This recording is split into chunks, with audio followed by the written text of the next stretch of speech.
Hi guys! Kumusta kayo mga kahaf-haf? So ayan, meron akong naisip na sabihin na natin kalokohan, di ba? So actually nakaraan ko pa to iniisip, pero hindi kami magkaparehas ng off ng aking asawa. So ngayon, since nagkataon is andito pa siya, gagawin na natin, samantalahin na natin tong pagkakataon na to. So nasa labas kasi siya kasi nagre-reklamo at ang init-init daw. So ngayon, gagawa tayo ng challenge guys. Tara, samahan niya ako. Ayan siya guys sa terrace. So, tara guys, samahan niya ako. Daddy! Ano ba gawa mo dyan? Tambay. Bakit? Ba't dyan ka natambay? Initin sa loob eh. Daddy, may naisip ako. Yan. Diba? Ang init-init. Wow. Ang init-init, diba?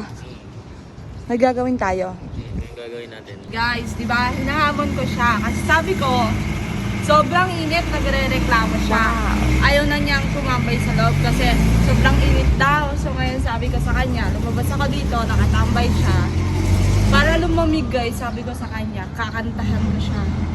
Kasi guys, pag kumakanta ako, biglang umuulan. So gagawin natin yung challenge na yun guys. Kasi para makaramdam naman tayo ng ulan, di ba? So ayan, handa ka na. Sabi ko sa kanya, pag umulan, meron akong 1,000. So pag hindi umulan, ibig sabihin hindi pa ako pang The Voice Challenge. So, ready na natin guys. Baby, don't be scared of the things that could grow along the way.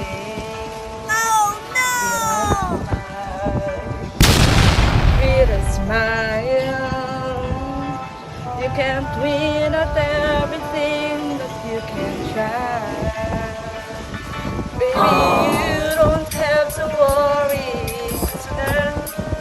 Guys, mag-uumpisa na guys. Wow! Ang aking kapangyarihan. There's mali yung lyrics guys. Want you anymore.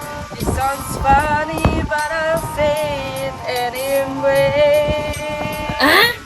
Boy, I'll stay through the bad times.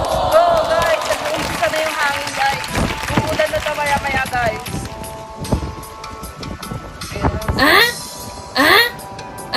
With a smile, you can never be in a world where everybody hates a happy ending story. It's a wild love that makes the world surround. Mali yung lyrics, guys. Sitting you down and turn your face into a frown. Get along with a little prayer and this song. So ayan guys, hanggang doon lang po yung aking boses. So kung makikita nyo habang kumakanta ko kanina yung hangin sumasabay. So guys, it's a sign na yung kapangyarihan ko guys ay umi-epekto daddy. Pag ito umulan, so syempre may oras yan. So ang oras ngayon guys ay 1:27. So guys, 2 p.m. Wow. 2 p.m. uulan yan guys. Tingnan nyo, ituro mo doon. Oh, dumidilim na doon. Dumidilim na guys. Yun. Yun guys, oh, dumidilim na guys doon. Tingnan yun guys. So, abangan nyo mamaya 2 p.m. guys. Same time mag-video ulit ako. Bye!